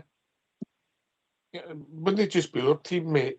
Most teams, when you get to this time of the season, they'll all be about stretches and recovery and who's got a knock.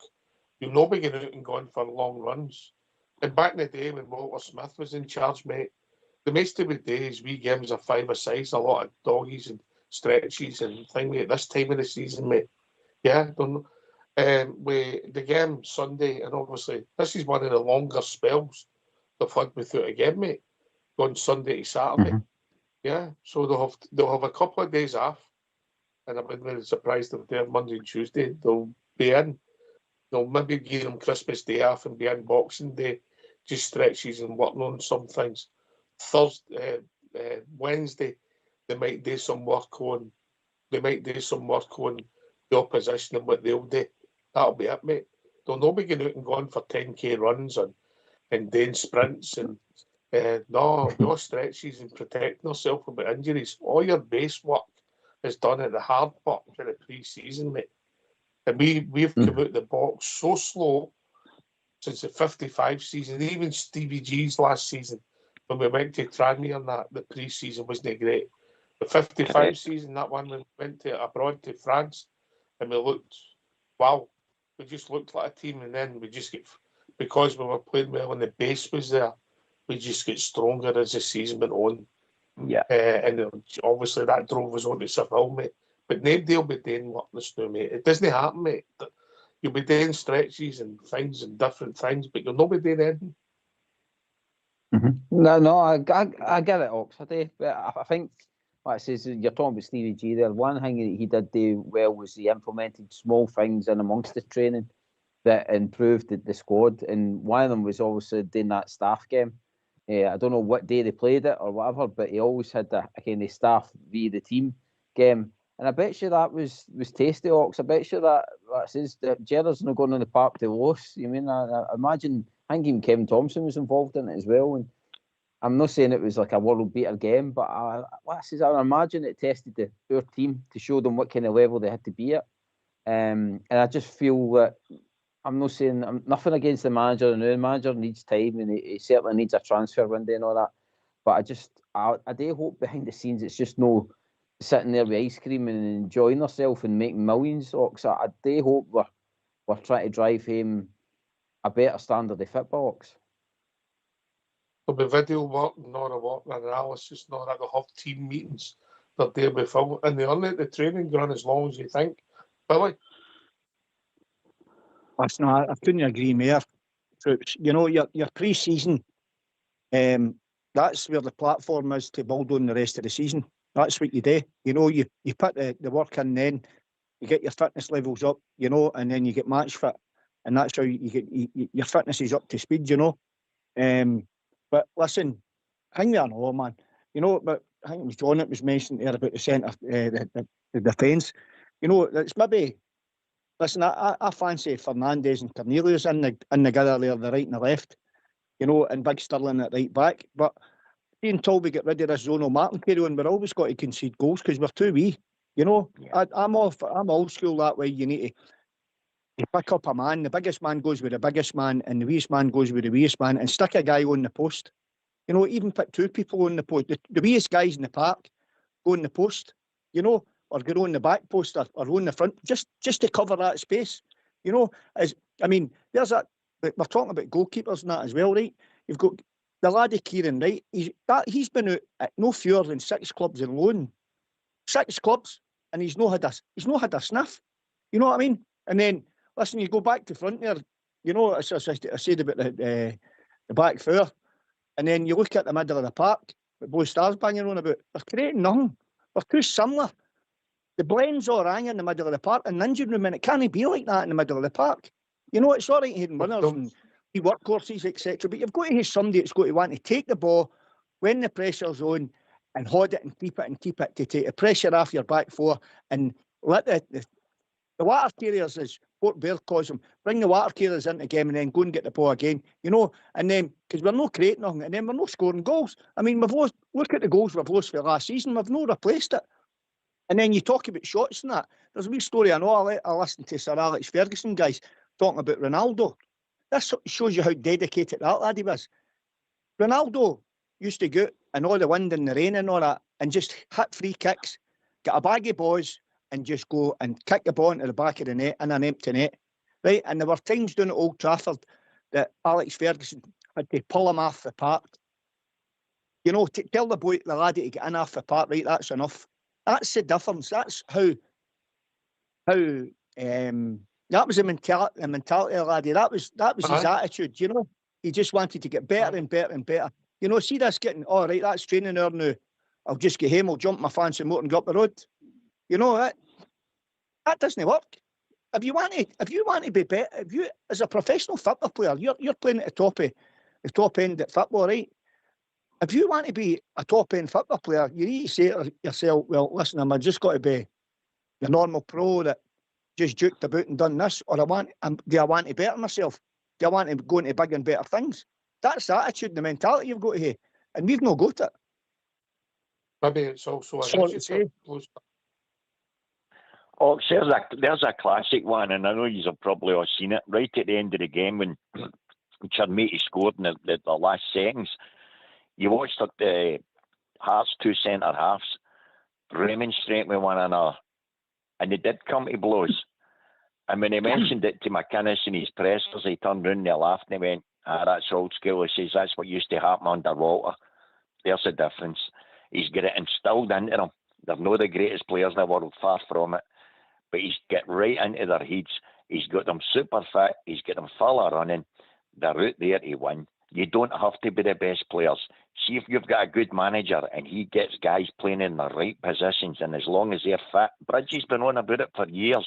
You don't have to be the best centre halves in the world, but you need to know your positional sense. You've got to have that ability in you to know where you should be. Willie Miller, we're talking about height. Willie Miller wasn't a good header of a ball. Big McLeish done all the heading. What did Miller do? He done his Baresi. He played sweeper with him. That's in a nutshell. You were the same, Ox. You were never the tallest, but you were a wee guy like Barry Ferguson. I don't know. You know what I mean? No. Last year, last time I saw him, I thought he was taller. But the point being, Ox, you played in midfield, a wee Stephen Davis, a wee scurrier, but you would hang on to the ball and you fed the ball, your players in front of you, you knew that were there to run. We've not even got that. Don't mention me the same sentence as Stephen Davis. That's the point I'm trying to make is you've got to have something. I'm not saying Raskin's not got ability. Nanes would say that. But I'll tell you the now. I don't care what MD says. He's fell off the face of a cliff. You can see it in his whole body language. Billy's been on about it for weeks. You can see it. Diamondi. Correct. Absolutely 1,000,000%. And Diamondi, for me, sorry, I'm being serious, guys. The guy shouldn't be wearing a shirt. He's more on the seat of his pants than he is on his feet. And the amount of fouls he's creating is unbelievable. Because they've gave up. They've made their millions. And you've got to have the heart and the desire. And that, as Billy says, when you're watching all these ex-superstars, you're listening to that Gerard today with McCoist. Honestly, Ox, I had the hairs in the back of my neck standing up. And I tell you, even after he'd won things, he says, I still knew I was coming near the end of my career. He says, I was still out there, exactly what Billy was saying. They'd drag and pull me off that park. He says, I was still trying to get better. Incidentally, there's one for you. Pre-season, they'd done all their training, and then they'd a week's holiday, the international break. Shankland and, what do you call them, Tab went to the same place in the States, and that's all they'd done the whole week, was trained. And Shankland says to him, he says, Tab, but you've already done your pre-season. He says, I didn't think the training was strong enough. He says, and I'm getting older. He says, I've got to do more work. He says, and that's what he done. The whole week, he trained more. So for all the slagging, I'll give Tab as much as anybody else. One thing that nobody can ever take away from him, he's always fit and available, whether he's got the legs or not. But that's the difference. His mentality's spot on. We've got players strutting about there. You see them walking off the park. As I say, they two centre-halves of Hearts, they were remonstrating with one another. They'd won the game, and they were cracking up because they lost a last-second goal. What are our players doing? There's the difference, guys. What rate? We've not got it. And you come, can I just... Oh, sorry, John. On you go. Any problem. And you come, John. I agree with what the boys are saying. No, and we can always go on about years ago with certain players, right? But these times are all done, you know, and getting these good players are not going to come back again. I just think that the team for last year would have won the bother. We've been up at least second. The team we had a lot better. I think we've got worse, you know. I was fine Tierney. I'd paid the money for him because he was brilliant. He was a good, scored the goals, and we just don't want to do that now. I just think he's thinking all the time what we should be doing, but there's no fight in the team. There's no leaders. There's no other leader for years who would want to go on like a John Gregg, you know. John Brown, Richard Goff, Terry Butcher. We've not got guys like that now, and we'll probably never get them again. But we need to see, so the fans want to see them doing something, but we're not doing it at all, you know. And I don't think we should be finishing third this year. I wanted to chase the more further side of the water and try and even get second because I don't even want to catch Hearts.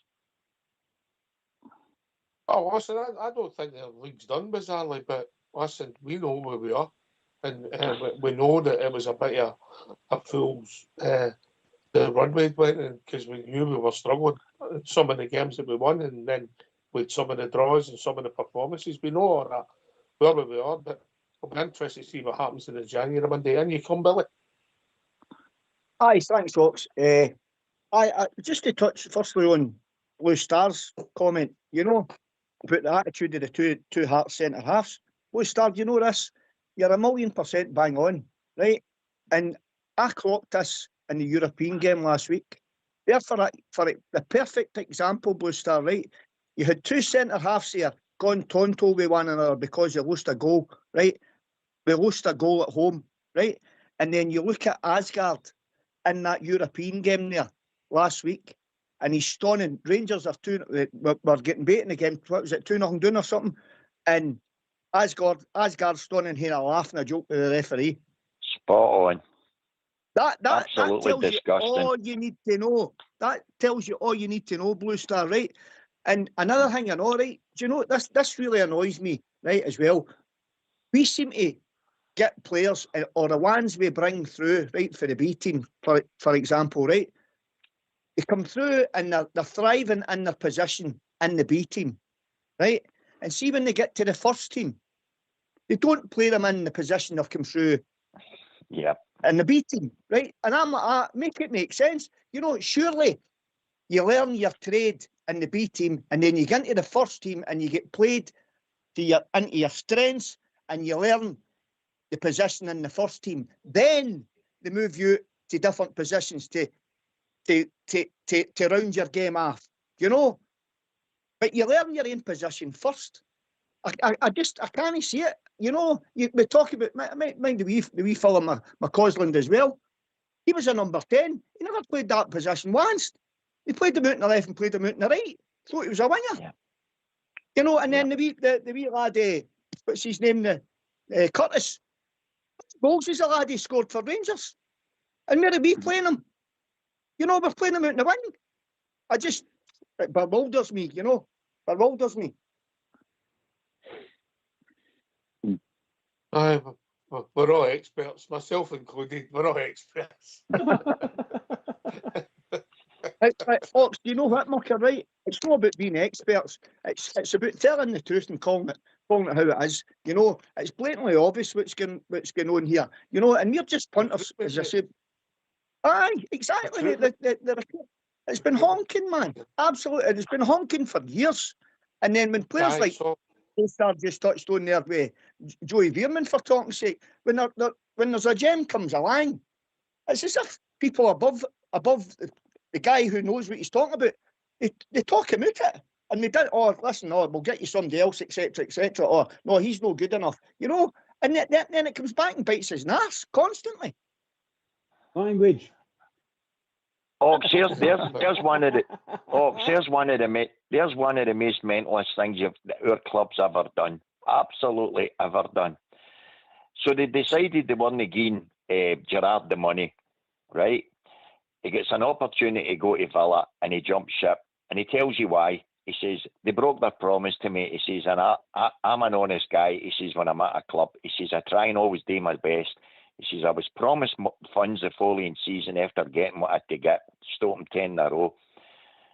He goes, we then gave the job to Beale, and look at the money Beale got, 23 million quid, and yet they wouldn't give Gerrard 6 million. You couldn't make it up. You genuinely couldn't make it up. And we since 55, we've basically spent 20 million plus every season. And where has it got us? To be fair on the directors, mate, and it has to be put in context. I've not looked at the financials exactly, but we just announced we just lost £23 million. Yeah, on the back of the COVID when we started that, fans were just coming back, and then when Beale came in with the record turnover because of Seville, the two circumstances financially couldn't be any different. I know that, but at the same time, mate, you look at Clement. There's guys out there even yet and saying Clement never get funded. He spent 18.6 million, and I'm telling you the truth here. Fact, I always used to use that word because I use the word because I know it's true. When he grabbed the hood of Shankland after that game, he told him straight, "You're coming to my club, son." That's fact. So therefore, you say to yourself, well, why didn't he come in? Obviously, Clement never had the overall say that we all thought he had. He definitely didn't. We know for a fact Gio didn't. He got handed players that cost millions again. He didn't want them. They weren't his signings. And so it goes on. And you're looking at it and you're saying, well, when the Yanks come in and were saying to ourselves, rubbing our hands, like we knew they had a big conglomerate behind them, there was money there. And we're all saying last season, well, some of our group were, and we're all like that. But how are they going to get these players out the door when they're on big money? they defied us all. I thought maybe we'd have done well to get 5 or 6 in the door. And they bring us 14 in, and we've not got a star out of any of them. Money's there. And you go like that, well, how can they bring 14 in? Yes, we get rid of players and we got money back for them. I get all that. The same thing could happen again. It's going to be even harder now because who's going to want these players? But there's always somebody. But you look at what they brought in. We're still employing guys that don't know our club, and they certainly don't know the league we play in.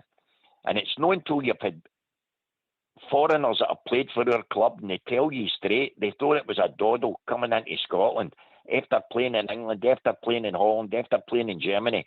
And they realised, as soon as they were kicked 4 and 5 times and they've won 20 minutes, they realised what they had to face. But the mass majority of them had durability, they had physicality. We've got none of it. And that's where we're going wrong. We can talk about quality to the coos come home. It's not just down to quality. You must have players that are robust enough. And we've got none of them. Leadership. We've got no leaders. No, not our whole club. We've not even got a Rangers fan in our team. Now, it's fine. It's all right saying, get back to our original things and saying, well, it's easy to say, bring in a couple of Rangers guys that can do us a job. Aye, it is easy because there's plenty of them out there. But it's finding them. That comes down to recruitment. I'll say it again, Ox. None of us even know who our scouts are. How horrific is that? How many ex-players have we got to our club doing ambassador roles? They should be in amongst our players, telling them what it is to wear that shirt. We've no got it. We haven't got the basics. That's a good point. It's not there. Yeah. That's a good point. In you come. I was just going to say, I agree 100% with what you said there. Unfortunately, we've lost some things in this journey we're on. And in some cases, only recently, in the last 2 years, we've lost things. And we've never caught them back up again. We've started the show where we mentioned how poor we thought the squad is on the football ability. And a lot of them don't really know where they are on the pitch. All these things, they can't read a game, which is fundamental in football. No matter what level you're at, if you're a good player, you'll be able to read the game. You'll be able to know where your partner is, your partner in crime. And invariably, there always is a partner in crime. And they make themselves available, and you work with them. Not so one single person. Your partner in crime could be 3 or 4 people. It depends where they are on the pitch. We don't even know where our players are. We had a brilliant chance at a goal from a corner kick, and we ended up 2 of our players were going for the same ball and getting each other's way, really. And that was sad. And I was raging, but I was really, really sad. And I don't understand why, by the time that ball's kicked in, both of them know where the ball's going. And they know that both of them are actually going for it. Why? There didn't need to be 2 of them there, Anyway, I digress. I don't mean it, but I think some of the things the guys have said have been absolutely excellent, by the way, excellent. But we do know, and we know, for this coming window, this coming transfer window, we can't be waiting. We can't be waiting to the end of January to sign players. If we're going to sign players, we need to get them in the door and get them used to the players playing with each other, or not even in a game, and maybe in a game, but it depends who they are and what the quality is. But they would need to be fit, they need to be 100% fit, and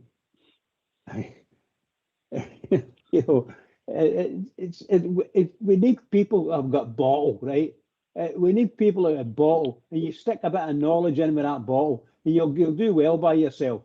Fearless, just fearless. You see a lot of the teams that we play, they just run into you and smash a Rangers player, and the referee doesn't do nothing about it. But there's different types of bottle, mate. There's different types of bottle. Of course. Because if you go back a generation, you take somebody like Bobby Russell, right? Bobby Russell was really brave at taking the football. But he's not the type of guy who's going to go on 50-50 challenges. He'd maybe steal it. No, absolutely not. You're right. Absolutely not. Take the ball all day long, take the ball, control it. There's different kinds of bottle in a football park. You watch a young lad. You watch a young lad, Barron, and he's got a lot of bottle, and he goes in there when he wins a lot of balls. His problem is he thinks he's a football player. He really does think he's a football player, but he doesn't have what's needed. What he needs to do is what I used to do when I was getting older. I won the ball and I gave it to somebody who can play football. Simple as that. Exactly. Because you don't have anybody who played football at centre half, mate. That's what I'm talking about. Exactly.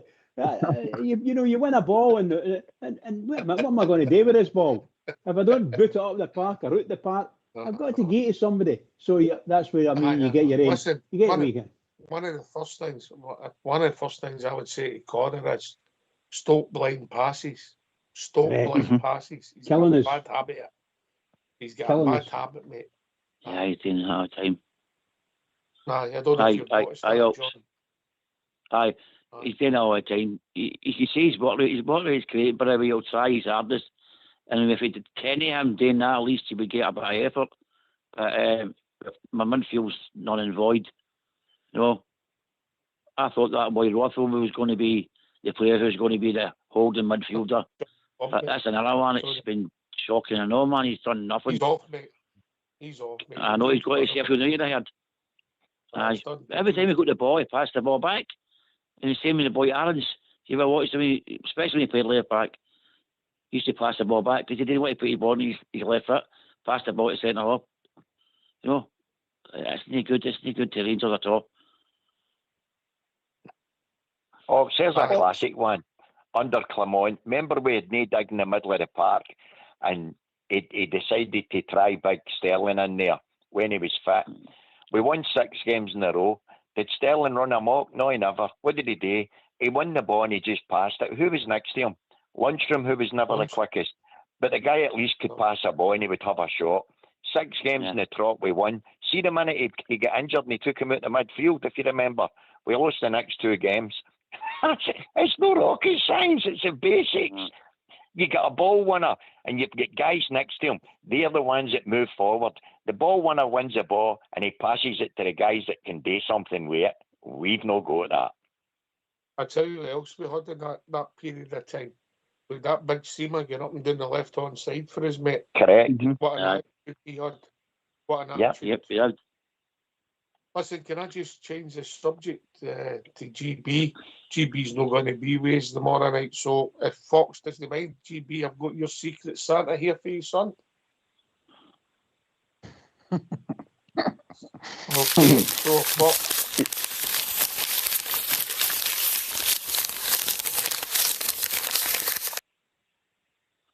There you go, GB. You've seen your gift now. What do you think?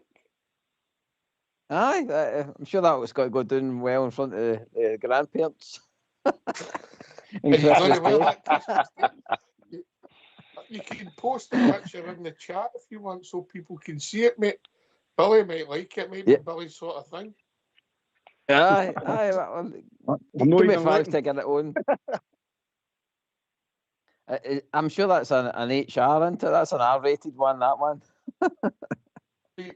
Do you think the missus will like it, or do you think you'll find it hard to swallow? Aye, and I think she'll be a bit envious, mate, to be honest. So, I might need to go and search for. In fact, now, boys, envious and hard to swallow. Come on. Give me 2 minutes. I'll get the jumper on and I'll post it in the chat, boys, and you'll soon see what Ox's shot abilities are like. But cheers for that, Ox. I like it, mate. Ox, yes, Billy. Can I reply to Blue Star, mate? Aye. I'll tell you what it is, right? You're talking about the scouting policy as well, right? You're bang on the money again there, right? Right now, I remember watching John Brown, right, on YouTube. I can't remember what app or what it was, but John Brown was on, right? And he was talking about Jamie Vardy, right? And he says to Ali McCoist now, he says to Ali McCoist, he went, listen, he says, there's a laddie down at Fleetwood here, he's got a tag on. He says, I firmly believe if we sign him, we'll win the league. And what happens after that? He goes, McCoy went to White to get the money, and White said no. And then lo and behold, we punt Jelic, right? Now that went away, that was away back in 2012, right? Guys coming in, managers, scouts or whatever, picking out cracking football players, right? That could have come and do a brilliant job for Rangers. And it's still happening 13 years on. Yeah. I mean, it's crazy, man. It's absolutely crazy. So they decisions bringing in bad recruitment, it's not just happened over the last 2 or 3 seasons. It's been happening for the last decade. Of course it has. No, mate. One way or another. No, mate. You know? You can go back longer than that, mate. We've always missed out players. Go back to, think of when they sold somebody to Liverpool. Who did he want to play for? What team did he bring up supporting? Yeah? Mm-hmm. Oh, I get that, mate. Thank I know you. listen, Aye, it's not a new thing. you're not going to hit the jackpot all the time, Ox. No, it doesn't work like that. But what I'm saying is, how many good players through the last 13 years have we had our eye on, and we could have got them, and for one reason or another, right up to Lawrence Shanklin there, we've not got them. You know, so A disgrace. it is, Blue Star. It's an absolute disgrace. I mean, as I said, it's been happening for the last 13 years.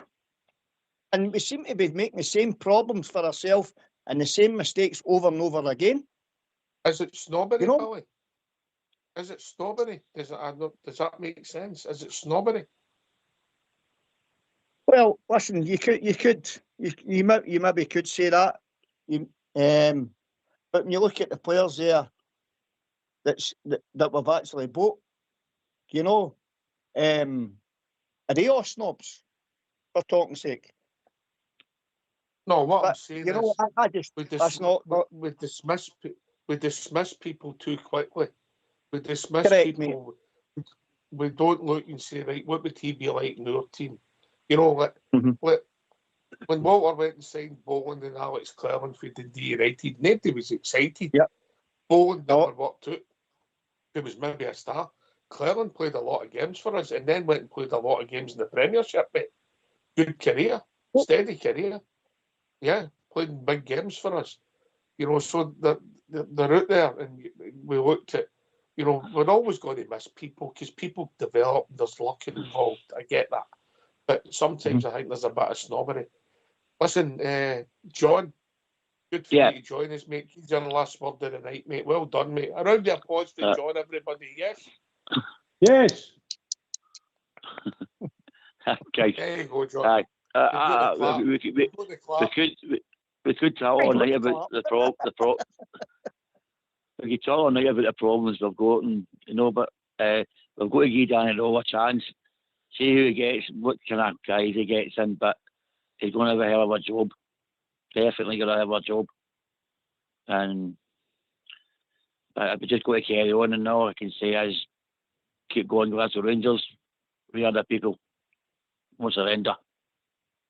Well said, John. Enjoyed your call, mate. You have a night. We don't speak to you thanks, Ox. Christmas, mate. Same with you Cheers, guys. pal. All the best. Right. Cheers. Blue Star, last word, mate. Thanks for taking my call, guys. As always, I hope you all have a nice Christmas. All the best for the new year. And always say the same thing, onwards and upwards. But I'll tell you guys, it's wearing thin now. All we've got is hope. I look at the bigger picture. We bring in this guy Stig. He's only on a 6 months contract, which is only to get us through this season. I hope there's big changes for the summer. We've still got the rest of the season to go. I don't have a lot of hope, guys. I can only call it as I see it. I try to be honest with my own eyes, and with the basics, from middle from back to front, it's certainly not there. And if there's only a couple of signings in January, we might have a chance in a cup. We never put up the white flag, but we're depending on other teams now to fall on their backsides, and I just don't see that happening, guys. But I hope I'm wrong. But onwards and upwards as always. Great show. Thanks for taking my call, Ox. Cheers, mate. Have a nice Christmas, mate. Cheers, guys. Cheers. Billy boy. Thanks very much, Ox, for taking my call, mate. Great show, a lot of good points, a lot of truth a lot of truth and honesty in all the comments, guys, and that's what it's all about. Aye, listen, that's what it is, as I say. But I'd just like to wish you all a Merry Christmas, guys, but listen, we'll see where the rest of the season takes us. But we are the people anyway. Good night. They didn't have that jump on your size, Billy. I've not even looked, Talk. Sorry. I'm fear to look, but curiosity killed the cat, as they say. I'll have a wee scratch now, mate. GB. Good show tonight, Ox. It's good to hear the callers on the night and contributing to the show. This is what it makes. And it's actually good to hear that we're all kind of thinking the same thing. And that last point and that last thing you pointed on about the snobbery thing, Ox. Do you know something? I think this league, you're right, mate, is still there for the taking. I think honestly, Ox, if we shop in our league in the January transfer window, mate, we've got a shot at it. But it's over to us as a recruitment team. 20-year-olds are not going to win this league, mate. Oh, man, no boys. Bridgeman, over to you, brah. Oh, what can I say? Fantastic night tonight, Oxchair. So thank you to yourself and GB and the techie boys in the background. Can I just say to all the Rangers fans listening in all over the world, we've slaughtered our team tonight. It's been pretty good, and I'm actually a bit happier than I was when I started. So I think everybody's got the same thoughts in mind as to what we could do if we've got the wherewithal to do it, and I'm hoping we do it. Okay, can I just say to all the Rangers fans listening and all over the world, we've got a massive game coming up for the weekend. A massive game. And it's the biggest game of the season so far. We've got to win. We've got to win. Simple as that. However, can I just say, everybody, keep it going for the Rangers, because the Rangers really need us, and so do they. Keep it going. Cheers, mate. Thanks to John. First time caller. Good to hear from John. With Billy and Blue Star. Top men, always good to have them on the show. Thanks to Bridgeman and GB for doing the show. Fox and Old School Blue for doing the technicals. This has been Rangers Radio. We'll be back tomorrow night between 8 and 10 talking about all things Rangers with our last show before Christmas. Take it away, Old School Blue.